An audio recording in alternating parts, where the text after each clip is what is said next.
The fog hung low over Whitechapel that night, thick and motionless like a curtain drawn over the streets.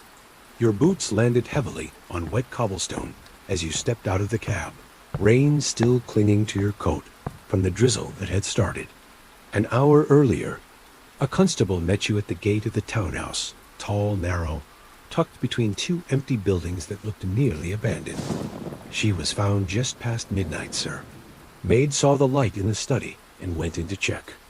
No one else heard a thing.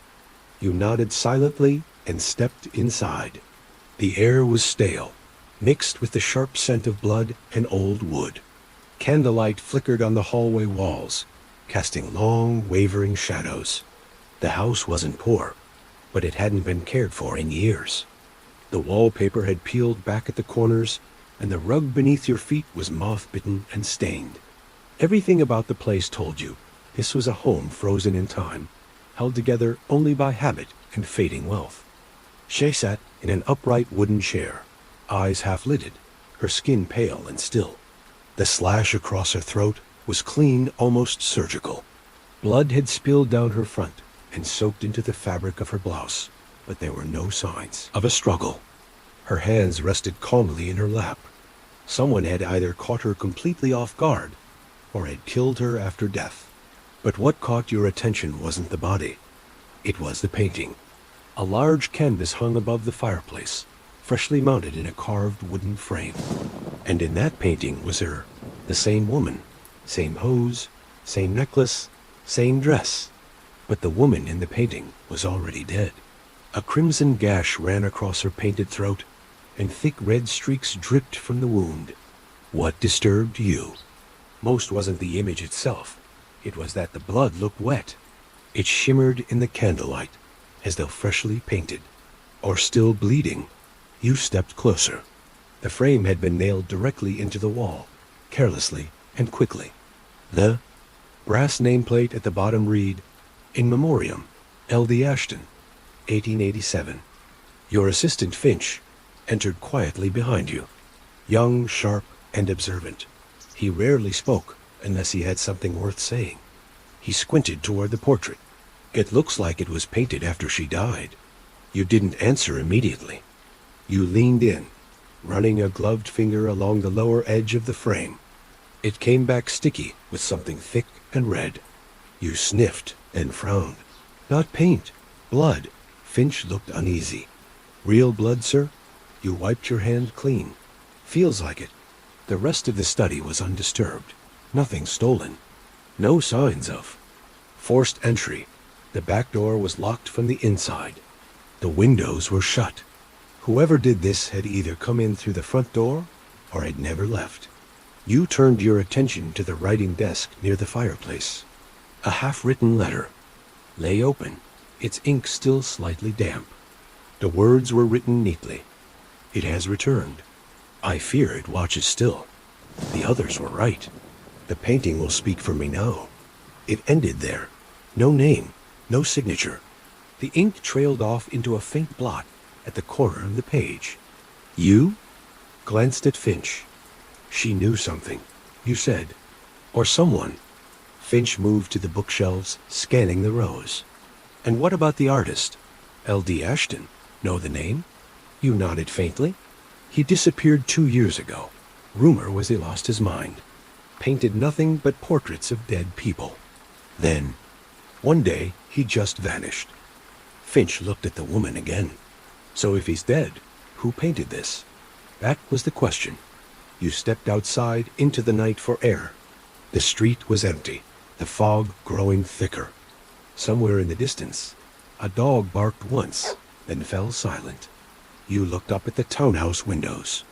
Something about the painting, about the calmness of her body, it felt ritualistic, planned. Whoever did this wasn't rushed. They took their time. And if this was their first, no, it wasn't.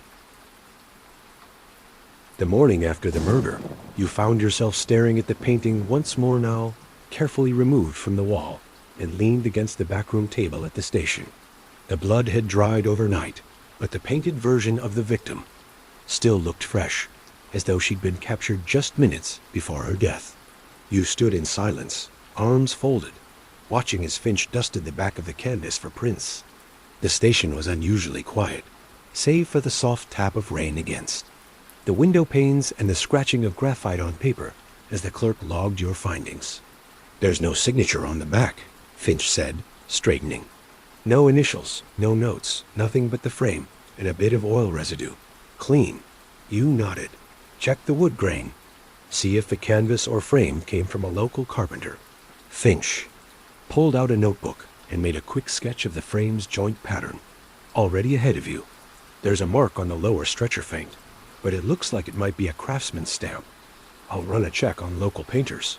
You looked back at the painting, your gaze narrowing slightly. "It doesn't feel like a copy. It feels immediate. The precision of the wound, the way the blood in the painting followed the same downward paths as the blood on the woman's dress. It wasn't just symbolic. It was accurate, down to the smallest details. Whoever painted it had either witnessed the murder firsthand or committed it." You walked to your desk and retrieved a thin file from your drawer, one you'd remembered from nearly a year ago. A case with strange details. A death ruled as natural, but with an oddity no one could explain. Inside the file was a photograph. A man in his 40s, found dead in his study, slumped beside a fireplace. But it wasn't the body that had drawn your attention back then. It was the large portrait hanging above him. It showed the same man, positioned the same way, but with his mouth sewn shut and his eyes painted completely black. The coroner said it was a stroke. The portrait said otherwise. At the time, there hadn't been enough to pursue. No signs of violence, no evidence of foul play, no suspects. The family buried him, and the painting disappeared from the house shortly after. You stared at that old photo now, and felt the hair rise slightly on the back of your neck. 2 deaths, 2 portraits, 2 messages. "Finch," you said, setting the file on the table, "get us a list of any unsolved deaths in the past 2 years where paintings were found nearby strange, disturbing, even just out of place. I want to see everything, even if the cause of death was ruled natural." Finch raised an eyebrow. "You think this might be a pattern?" "I don't know yet," you replied, "but I'm not waiting for a third to be sure." Later that afternoon, you visited a private art dealer in Kensington, an older man named Harrington, who had run a quiet but respectable gallery for over 30 years. His office smelled of varnish and old paper, and the walls were crowded with dark oil works landscapes. Still lifes and portraits, many unsigned or fading. When you mentioned the name L.D. Ashton, Harrington hesitated. "I remember him," he said finally. "Used to bring in small pieces. Nothing grand, but skilled, almost too skilled. But way he abducts his subjects, they always looked uneasy, as though they knew something was coming." You leaned forward slightly. "And then," Harrington sighed, "he stopped painting in public, started doing commissions for a single client. Wouldn't say who, said he'd been given purpose. The first offered him work once legitimate exhibitions. He refused, said the world wasn't ready for what he had to show." You pulled a folded copy of the murdered woman's portrait from your coat and placed it on the table. Was this his? Harrington stared at it for a long moment, then gave a single nod. "It's his brush, no doubt about it. But the detail, the precision, he was good. Yes, but this feels like something more. Like obsession." You considered the dealer's words. "Do you know if he's still alive?" "No one's seen him in 2 years," Harrington replied, carefully folding the copy and handing it back. "Some say he went mad. Others say he found a patron who keeps him locked away, painting in secret. One thing's certain, if he painted that, then someone out there knows where he is." As you stepped out into the drizzle, your thoughts turned heavy. You didn't believe in curses or haunted artwork, but you did believe in men who hid behind symbols, who used art, religion, or science to justify whatever darkness they carried. Inside them, if Ashton was still alive, he was no longer just a painter. He was either a prisoner or an accomplice. By nightfall, Finch returned with early results. "There's one," he said, dropping a new file onto your desk. "Happened 9 months ago. Elderly man found dead in his apartment. No wounds, but the attending physician reported a paint-like substance near his eyes. No painting was found on the scene, but neighbors say they'd seen a large crate delivered to the door just days before his death. The crate was gone. When the police arrived, you picked up the file, flipping through the details. Same pattern. Silent, clean, no evidence, no witnesses. Finch looked grim, and the victim, Judge Melvin Hartley, presided over a major fraud case a decade ago, handed down several harsh sentences, made a lot of enemies. You glanced toward the map on your wall, where the 2 new pins had been, placed one for the woman in Whitechapel, one for the judge in Kent. You stared at them, measuring the distance not in miles, but in message. It was starting to feel less like coincidence and more like a design. And with that realization came a quiet truth. If there had already been 2, there would be more.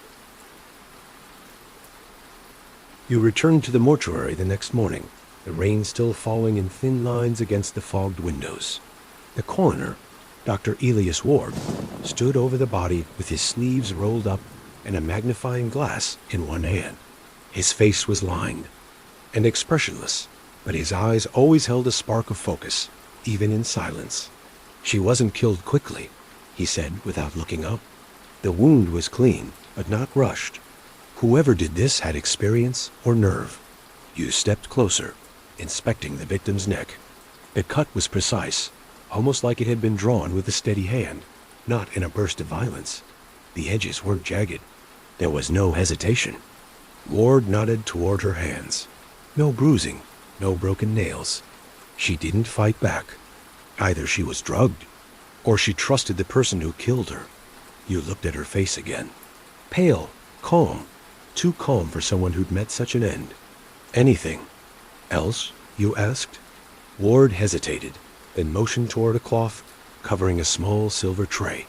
He lifted it slowly, revealing a thin metal blade, no longer than a paintbrush, sharp as a surgeon's scalpel. "Found this lodged beneath the floorboards, near the fireplace," he said. "Not much blood on it, which is odd considering the wound. But the edge matches the cut." You picked up the blade carefully, turning it in your hand. It was light, finely crafted, nothing like the tools typically used in household kitchens or street crimes. This was a tool of precision, not passion. Finch, standing just behind you, leaned in. Could be medical or artistic. You nodded. Maybe both. Back at the station, you sat with the second file, the one about Judge Melvin Hartley. Finch had managed to gather more details from the neighbors and police who first responded. One thing stood out, a statement from a cleaning woman who'd noticed the judge acting strange in his final week. He'd been muttering to himself, covering mirrors with sheets, and had insisted on keeping his study door locked at all times. More curiously, the cleaning woman mentioned hearing music, a violin, late at night.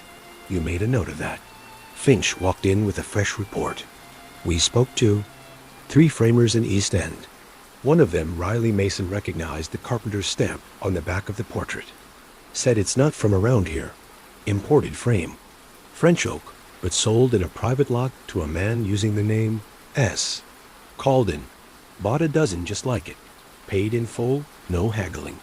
Where is Mason now?" "Waiting in the front room." "You?"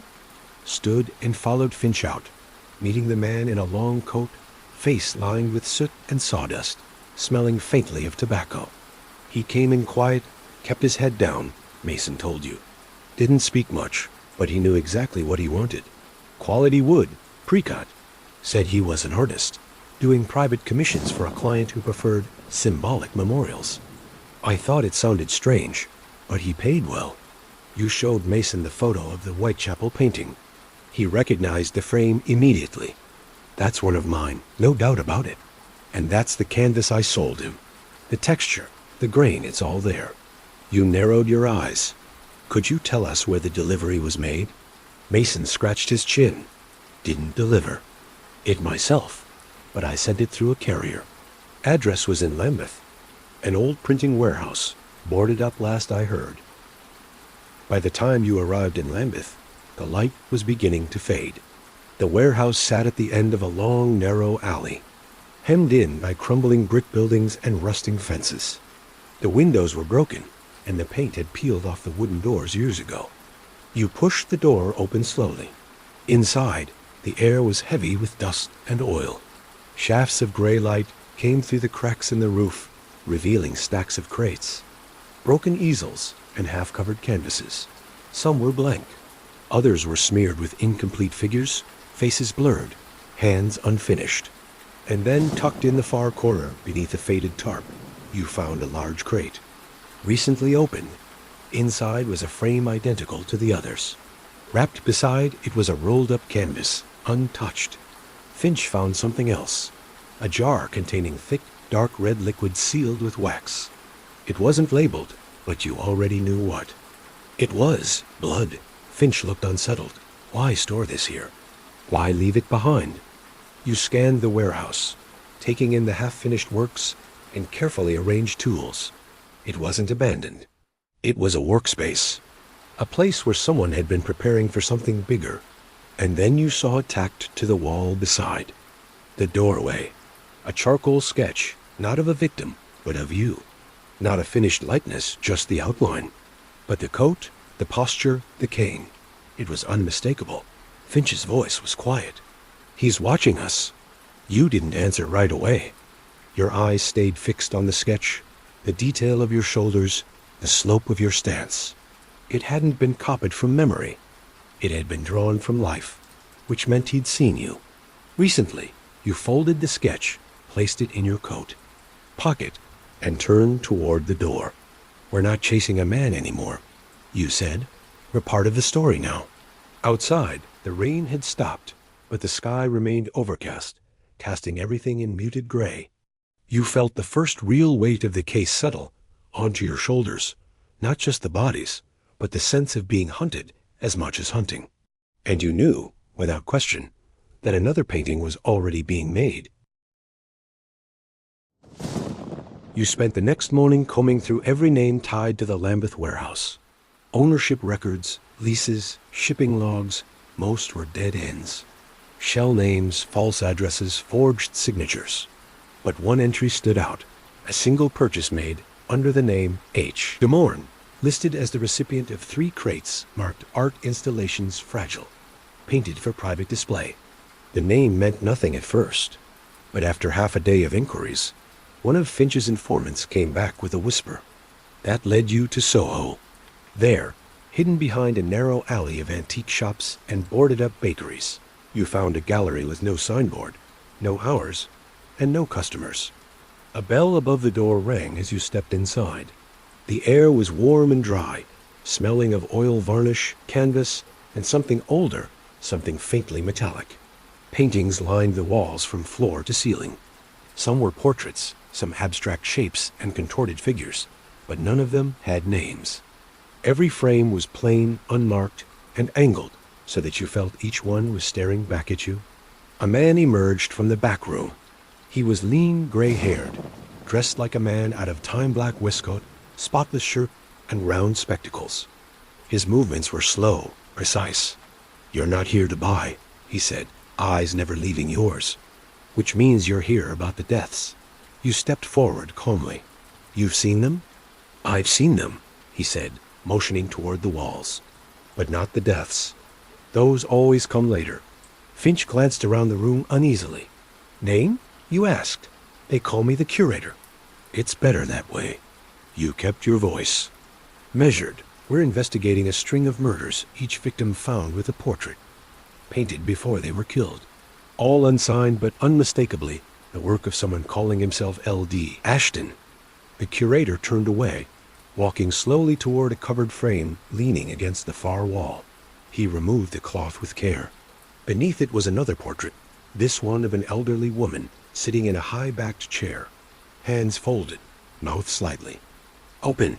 At first glance, it seemed peaceful, but the detail was uncanny, and her eyes had been painted with such emptiness that it gave the illusion of a corpse still sitting upright. "She was found a week later," the curator said. "No signs of struggle, no trace of the painter. A family burned the body, but the painting, Well, it speaks more clearly than any statement ever could. You stepped closer. Did he sell you this? No, he sent it. As a gift? Finch frowned. Why would a killer send you his work? The curator didn't smile. Because I don't ask questions. I display what others hide. And he paints what others fear. You studied the edges of the canvas, the same imported oak frame, the same brush style as the others. It wasn't just similar, it was his. Undoubtedly. How long has this been going on? You asked. Years, the curator said quietly. At first, just sketches. Then small oils. Then the full portraits. They arrive at night, wrapped, unsigned, left at the door. No notes. But they always come days or hours before someone dies. At first, I thought it was coincidence. Then I stopped, wondering. You looked around again at the gallery, at the twisted faces, the subtle injuries painted in plain sight, the unmistakable realism of each expression. These weren't just art pieces. They were records. You never thought to report this. Finch asked, to whom? The curator replied, the police? They'd shut the gallery, seize the works. Accuse me of being complicit, or worse. No, I prefer to let the work speak. And you, well, now you're listening. You turned back to him. Then listen closely. This man Ashton, or whatever name he's hiding behind, he's not just painting death. He's planning it. The portraits aren't commentary. They're blueprints. The curator was silent for a long moment. Then he walked to a drawer behind the counter and retrieved a small envelope sealed with dark wax. He left this last week. Said it wasn't for display. I hadn't opened it. You took the envelope and opened it slowly. Inside was a single photograph, grainy, taken from a distance. It was of you, crossing Fleet Street 2 nights ago. Below the image, scrawled in faint graphite, were 4 words. You will hang straight. You handed the photo to Finch, then met the curator's eyes. Where's the next painting? The curator hesitated. There's a crate in the back, unopened. It arrived yesterday morning.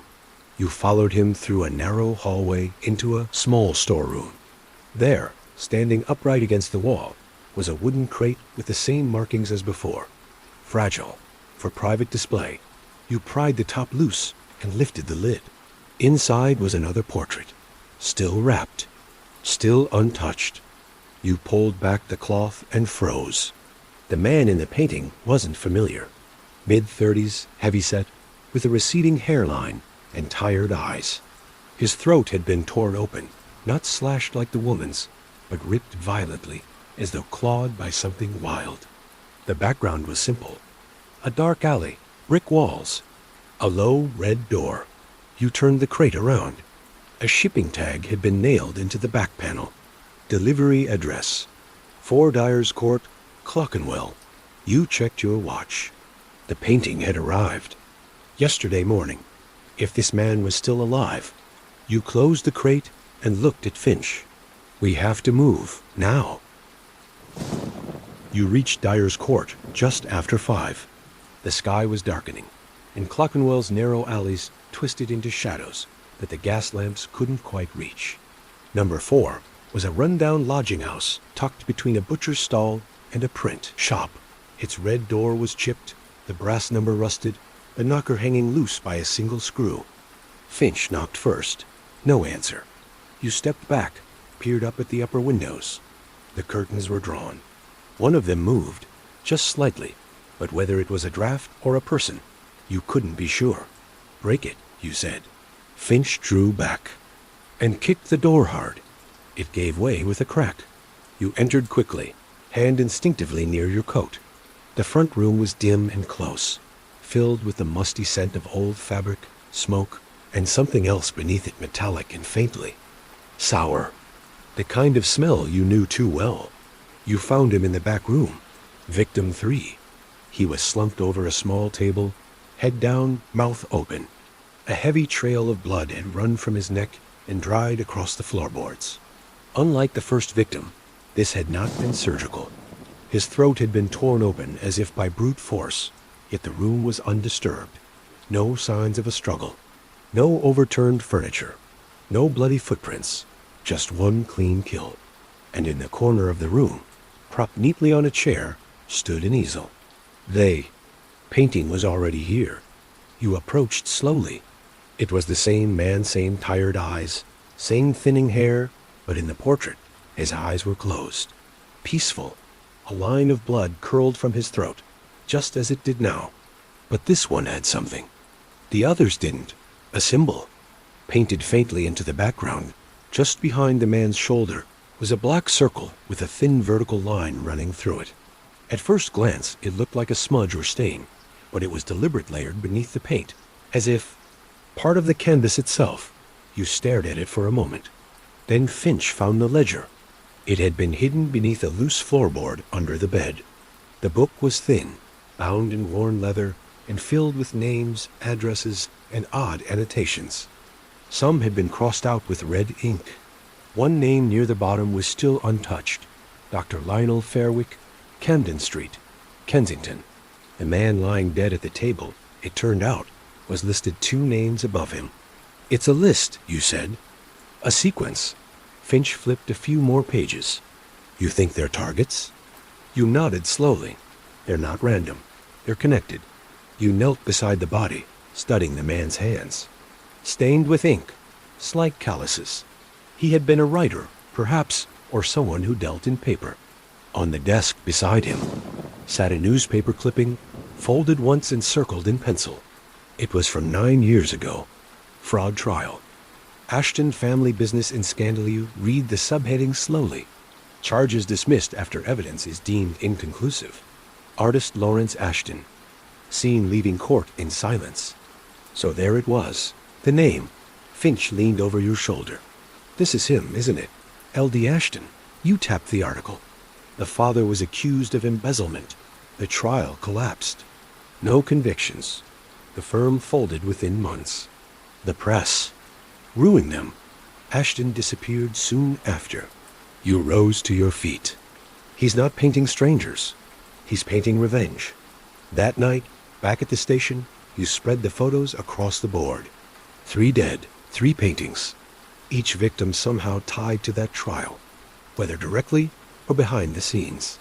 You traced lines between them. Judge Hartley, who presided over the case. The woman in Whitechapel, who, it turned out, had once been a clerk in the courthouse. Now this man, victim 3 and editor at the Daily Herald, the same paper that printed the most damaging stories during the trial. You stared at the map. Each murder wasn't just a message. It was a sentence, carried out in sequence. You picked up the folded ledger again. Fairwick was next. Who is he? Finch asked. A pathologist, you said. He testified as an expert. Witness said the financial documents were faked. His testimony destroyed Ashton's defense. And if the killer's following this list, he's got ours. Maybe less. Finch reached for his coat. Do we warn him? You looked again at the circle and line symbol in the painting's background. There was something familiar about it. Not religious, not artistic, but official. Then you remembered. The courts. Seal, you said aloud. That mark, it's an old clerical symbol. It was stamped onto every page of evidence filed in that trial. Ashton isn't just painting revenge. He's recreating the court itself. Finch glanced at the painting again. Face pale. You think he sees himself as... what? Judge? Jury? You shook your head. Not a judge. He doesn't deliver verdicts. He delivers truth. His truth. That night, you sent a constable to watch Dr. Fairwick single quotes as home, posted 2 more at the hospital where he worked, and sent an anonymous warning to his personal address. You knew it might not be enough, because Ashton didn't make mistakes. He watched. He planned. He painted. And now that you were part of the ledger too, you knew he was planning yours. The following evening brought a bitter wind through Kensington. Dr. Lionel Fairwick lived in a tall, ivy-covered townhouse just off Camden Street. Quiet, respectable, far removed from the kind of places you'd expect a man to be hunted. But you had no illusions about safety. Not anymore. You arrived just before dusk and made your way up the narrow stone steps. Finch had already posted 2 plainclothes officers at the back alley and another watching from across the street. A 4th waited inside with Fairwick, who had reluctantly agreed to stay home for the night. He wasn't an easy man to reassure. When you entered, Fairwick greeted you stiffly. He was tall, thin, with graying sideburns and the cold, clinical manner of a man used to being listened to but rarely questioned. "I assume," he said, leading you to the drawing room. "This is about the letter I received." You nodded. The envelope contained a photo of your front door. There was no return. "Address, that's Ashton's way. He sends warnings, not threats." Fairwick sat, adjusting his glasses. "I remember the trial. I remember the boy, too. Quiet. Stared at everyone like he was already somewhere else." "And your testimony?" you asked. Fairwick shrugged. "Factual. The documents were forged. I gave my professional assessment. Nothing more." Finch stepped in from the hallway. "No sign of movement outside. We're clear for now." You walked to the window, parting the curtain just slightly. The street lamps flickered in the growing dark. Rain began to spit against the glass. Fairwick poured himself a drink with a hand that barely trembled. "You think he'll come here tonight?" "He doesn't miss appointments," you said. "But tonight we plan to miss his." Hours passed. Silence settled across the house, broken only by the faint ticking of a grandfather clock in the hallway. Then, just before midnight, one of the officers outside sent a knock at the front door. 3 short raps. Finch opened it a crack. "Report? He's here," the officer whispered. "Back rooftop. Just spotted a shadow move past the skylight. Didn't enter. Watching. You didn't speak. You moved. With Finch and the officer behind you, you climbed to the 3rd floor and made your way into the attic, a tight space with gust-heavy beams, and a single cracked skylight overhead. You stepped carefully, peering up through the glass. There, just a blur, a figure on the adjacent rooftop, crouched low and watching the house. You couldn't make out his face, but the silhouette was lean, deliberate. Not the stumbling stalker of a back-alley killer. This man was measured, waiting. You slipped through the skylight and onto the roof, the cold air biting at your coat. The wind tugged at your collar as you crossed the tiles, your boots silent. Over the wet surface, the figure didn't move. You were within 10 paces when he turned and ran. The chase was sudden, no words exchanged. He leapt across the alleyway to the next rooftop like a cat, landing hard and rolling once before disappearing over the edge. You followed without hesitation, heart pounding, feet slipping slightly on the rain-slicked tiles. You dropped down onto a lower roof and caught a glimpse of him darting into a stairwell 2 buildings down. By the time you reached the door, it was already swinging shut. You followed into the stairwell, drawing your breath low and steady. The air smelled of dust, iron and damp brick. Down the stairs, out a side alley. Then silence. He was gone. Finch caught up moments later, winded. He planned that. You nodded slowly, catching your breath. He wanted to be seen. He left something. Back at Fairwick's house, the front room was untouched, but on the drawing room wall, someone had tacked a folded canvas using a single nail. Unframed, rushed, it was a new painting. A portrait of Dr. Fairwick seated, hands folded, alive but tired. His eyes held dread, as though already accepting his fate. But the most important detail wasn't the man. It was what lay at his feet. A ledger, open, pages fluttering. Each name crossed out in red, except one. Yours. Finch stood beside you, silent for a long time. "He's taunting us." You stared at the brushwork. It was different this time, less precise, more raw, but unmistakably Ashton's hand. But there was something else beneath the paint. Faint lines just barely visible under the oil. You fetched a blade and scraped back the top layer of paint, revealing what had been covered. An older version of the same image Fairwick, with a slit. Throat slumped sideways, blood pooled on the rug. The painting had been changed. "Why alter it?" Finch asked. "He never corrects." You didn't answer immediately. "Because the thought forming in your mind wasn't about Fairwick. It was about you. He had painted Fairwick's death, then spared him, changed the canvas, left it behind unfinished. This wasn't a mistake. It was a message. You were in the painting now, and he was watching to see what you'd do next. 3 days passed without another body. Fairwick had vanished the morning after the failed attack, left his house, his work, and his reputation behind. His resignation came by post, unsigned. Whatever Ashton had shown him, whatever he'd seen. In that portrait, it was enough to scare him out of his own life. You couldn't blame him, but it left a silence behind. Not peace, just space. And Ashton thrived in space. You reviewed the caseboard every hour. The victims, the timeline, the ledger. You cross-referenced it against every legal record, every gallery transaction, and every missing persons report tied to art dealers, critics, or witnesses from the old trial. That's when you found it. Charlotte Elms, age 29. Missing 2 years. No public case, no funeral. The name came up in a bank record tied to Ashton's old studio. She'd been paying rent on his behalf long after he disappeared. You followed the paper trail to an address in Bethnal Green. A boarding house. Damp, forgotten, and cold. The landlady remembered her. Quiet girl, always looking over her shoulder. Came and went with packages, large ones. I thought maybe she was.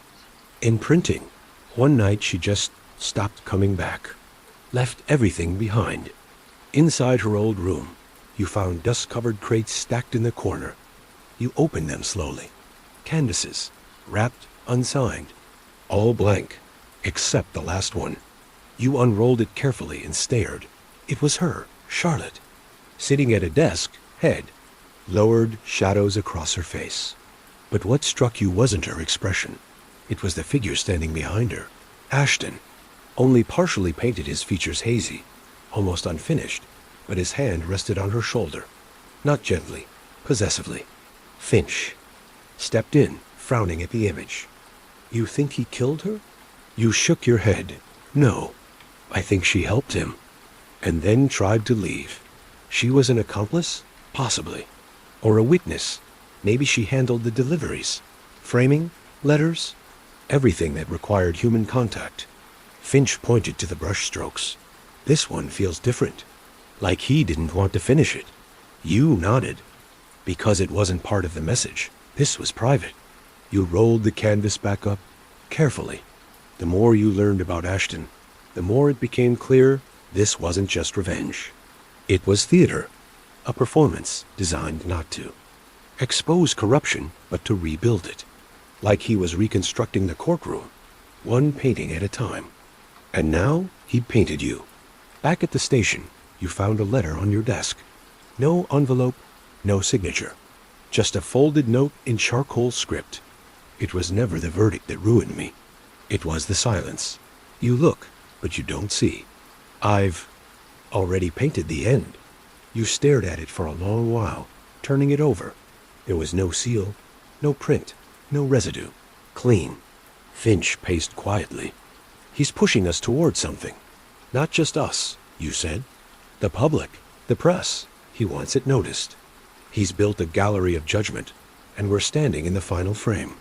That evening, you walked home alone, beneath the pale amber glow of the street lamps. The rain had stopped, but the cobblestones were still slick. You crossed the market square and turned left down Fleet Lane, where shadows stretched long across the stones. And then you felt it. Not a sound, just presence. You stopped, turned slowly, and saw him. At the far end of the alley, lean figure, coat trailing, face obscured beneath a dark hood. Not approaching, not retreating, just watching. You held his gaze for a long, still moment. Then he vanished, slipping between two buildings and into the fog. You gave chase. Not reckless. Focused. You turned the corner. Nothing. Just empty alleyways and the faint sound of your own breath. But when you returned to your doorstep, something waited on the brick stoop. A small parcel. You unwrapped it slowly. Inside was a new painting. Still wet. It showed a courtroom, tall windows, wooden benches, an empty witness stand, In the center was a figure hanging from the rafters, face obscured, body limp. The light from the windows cast long beams across the floor. It was you, the same coat, same cane, same shoes. You said nothing, just turned the canvas over. On the back, in faint graphite, verdict delivered. You returned to the station in silence. No panic, no alarm, but everything had shifted.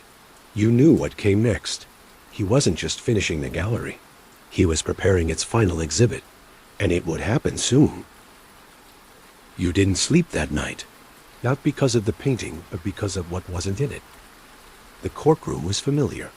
It wasn't a generic one. It was courtroom 3 at the Old Bailey. You recognized the vaulted ceiling, the stained glass, the iron railings that wrapped the dock. You testified in that room more than once, and you had stood at the center more times than you cared to admit. But the hanged figure in the painting wasn't just a statement. It was a forecast. Finch returned to the station shortly after dawn, face pale, coat damp from the early morning mist. "Another delivery," he said quietly, setting a roll. "Canvas on your desk, left at the steps of the courthouse. Guard found it before opening. You unrolled it. It was the 5th portrait, not of a stranger this time, not someone tied to Ashton's trial. It was Chief Inspector Harold Clemens, your superior. He was seated in a leather chair, body limp, head tilted sharply to the side. A pistol rested in his lap. A half-drunk bottle of gin stood beside it. His eyes were open, but lifeless. And the background wasn't painted. It was drawn, sketched hastily, like a charcoal mock-up behind the oil figure. But even in rough outline, you recognized the room. Clemens's private study. You stood, get to his house. Now, you arrived in under 15 minutes. By the time you reached the door, 2 officers were already there. One of them looked sick. Finch. Didn't need to knock. You walked in. The study was silent. The body was real. Clemens sat just as he had in the painting chair, angled toward the window, pistol in his lap, bottle beside him. No struggle, no sign of forced entry. His face was calm, too calm. A sheet of paper was pinned to his chest. A man who chose silence when truth needed a voice is no less guilty than the liar who shouted. The painter you turned it over. The handwriting was the same as the note left on your desk. Finch stared at the scene. He was never part of the trial. You shook your head. No, but he was involved. He suppressed the internal inquiry afterward, kept certain documents out of the press. Protected the court's image? And Ashton knew? He knew everything. Finch rubbed the back of his neck. 5 portraits. 5 deaths, but only 4 from the trial. You looked at the body again. No, you said, they all come from the trial. Just different sides of it. Ashton isn't killing for vengeance anymore. He's killing for what was hidden. You returned to the station with a heavier step than usual. Not because of fear, because of clarity. Ashton had built a court. Each victim was a witness. Each painting was testimony. And now only one person remained to stand in the dock. You. There was a letter waiting for you in your drawer. Unmarked. Inside was a single sentence. The final judgment begins tonight. No location, no time. But you didn't need it. You already knew where. The Old Bailey. Courtroom 3. You arrived before sunset. The courthouse was closed, locked, and dim. But the doors gave way to your badge, and the guard's quiet nod. You walked alone through the marble corridor. Your footsteps echoed beneath the vaulted ceilings. The air was heavy, and the last light of day filtered through the stained glass in pale colors that bled across the floor. You opened the door to courtroom 3. It was empty, except for one thing. A canvas stood at the center of the chamber, not against a wall, not hung, but planted upright, in the witness box. You approached. It wasn't a portrait this time. It was a scene. You, seated at the center of the courtroom, hands folded. Before you stood Ashton, not as a killer, but as a painter, brush in hand, gazing down at you.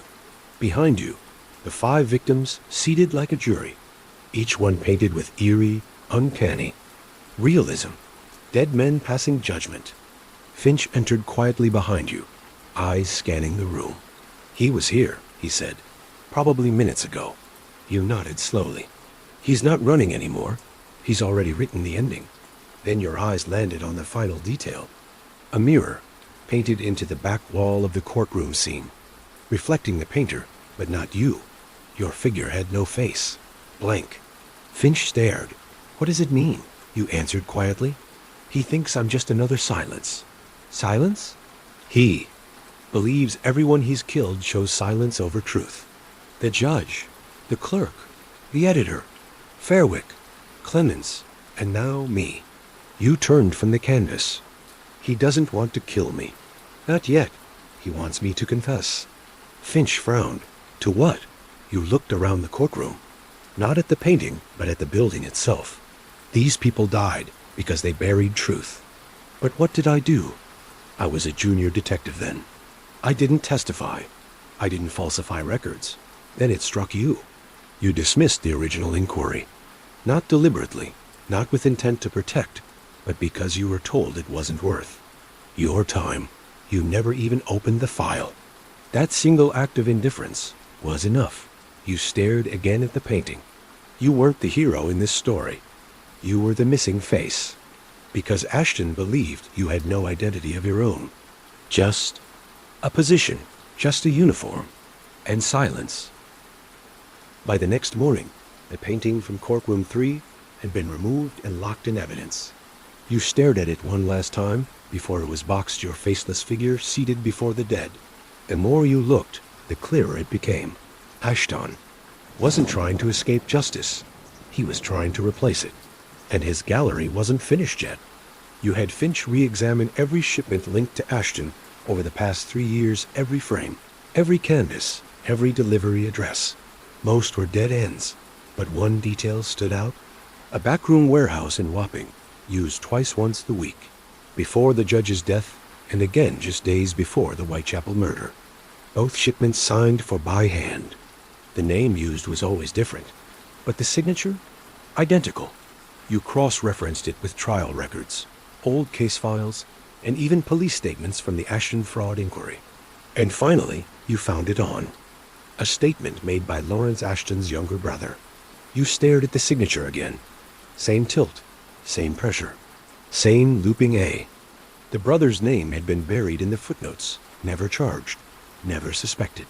He testified as a witness, said he knew nothing, had no involvement. Samuel David Ashton. He would have been 18 at the time of the trial. Young enough to be overlooked. Old enough to remember every word said in court. You pulled his file. There wasn't much. No criminal record. No professional licenses. A few traceable purchases, all made under variations of his initials. S.D. Calden. The same name used to purchase the French oak frames. He'd changed his name, rebuilt a life, and used it to destroy others. He was never hiding from us, you said to Finch. He was hiding in plain sight. Finch leaned over your shoulder. There's a rental studio listed here. Rented. 6 months ago under Calden. Dockside property. Top floor. You stared at the address. Rook Pier, South Bank. The old painter's quarter. You arrived by midday, rain sweeping across the rooftops in low sheets. The building was long abandoned, its windows blackened with years of grime. Only the top floor showed signs of life, a dim glow behind shuttered panes, faint trails of smoke curling upward into the gray sky. You and Finch made your way up the rusted stairwell, each step echoing with soft metallic groans. At the door, you paused, then knocked once. There was no answer, but you hadn't expected one. You opened it. The room beyond was wide, silent, and nearly empty, save for a single workbench, a wooden chair, and canvases leaned along every wall.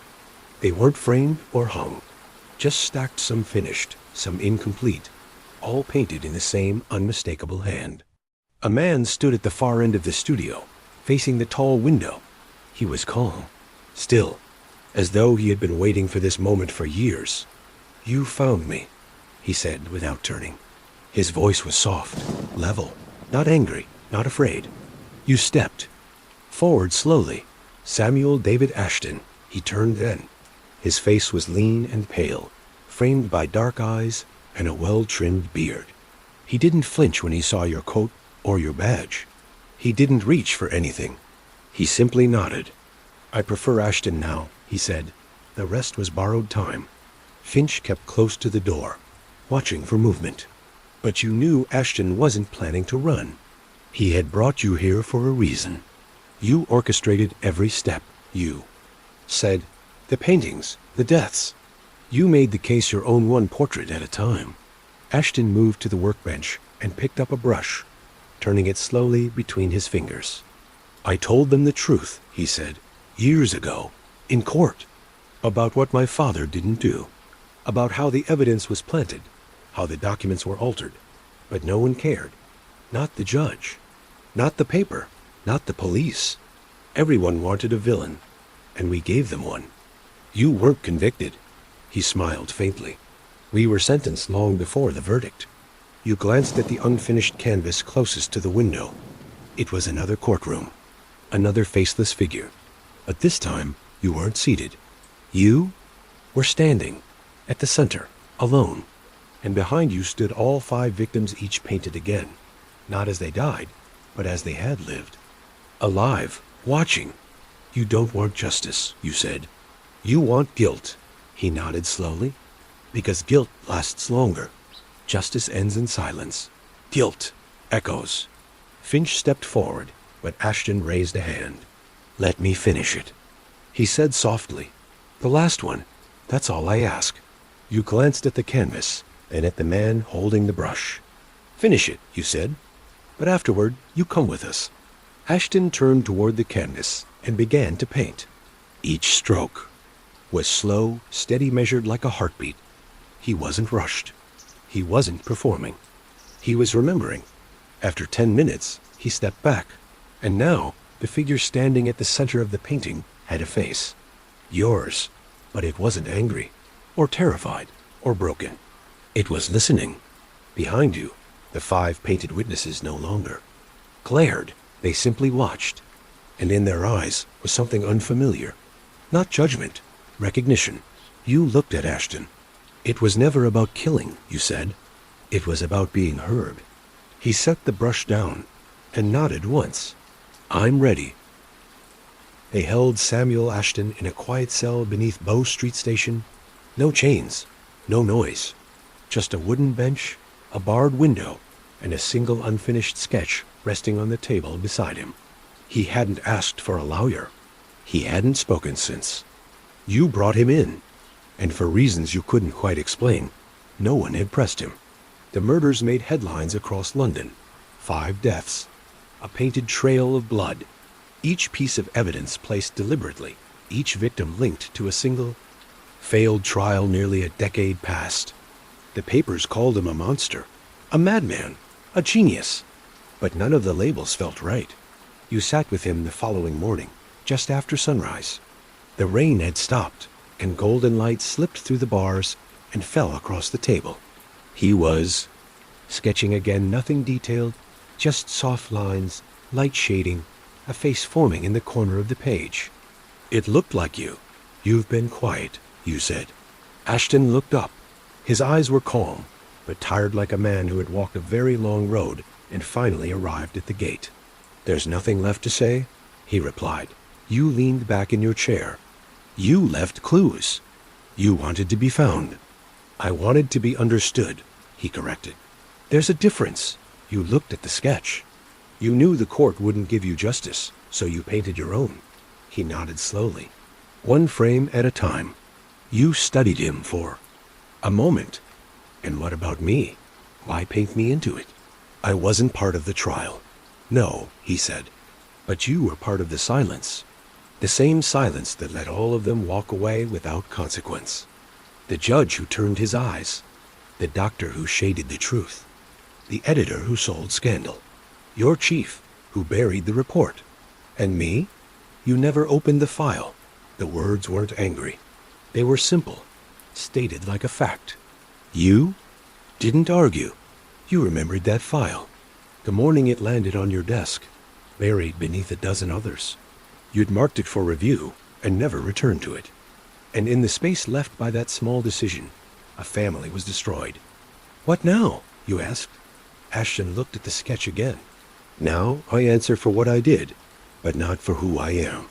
That part already happened. He slid the page across the table. It was complete now. You, seated in a wooden chair, shoulders slightly slumped, eyes not angry or proud but aware. Behind you stood the courtroom empty. The victims were gone. And on the floor beside your feet, his brush, broken. You stared at it for a long while. I'm not the same man I was, you said quietly. No, he agreed.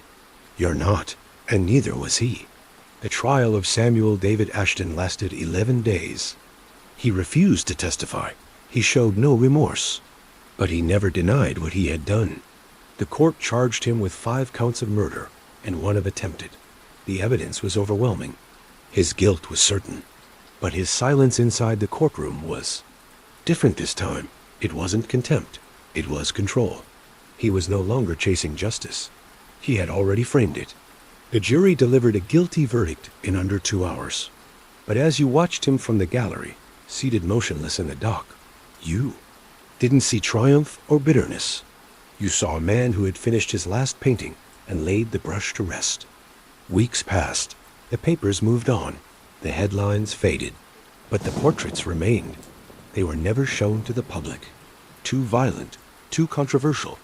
The gallery owners who once praised Ashton's work now disavowed it entirely. Only one piece remained unclaimed. The last one, you. It sat in evidence, covered and boxed, waiting for someone to decide what should be done with it. But you didn't need to see it again. You carried the image in your head, clear as the day he painted it. Your face, not as a detective or a bystander, but as a man who heard. The station gave you a short leave. You walked the streets differently, now slower, more present. Not looking for danger, just looking, listening. And you began to revisit old cases. Not the dramatic ones. Not the ones with blood or headlines. Just the ones that had been left to gather dust. The overlooked, the closed too early. The ones dismissed because someone said they weren't worth the time. And slowly, piece by piece, you reopened what had been ignored. Because you understood now justice doesn't shout. It waits, and sometimes it needs more than a verdict. It needs someone to listen,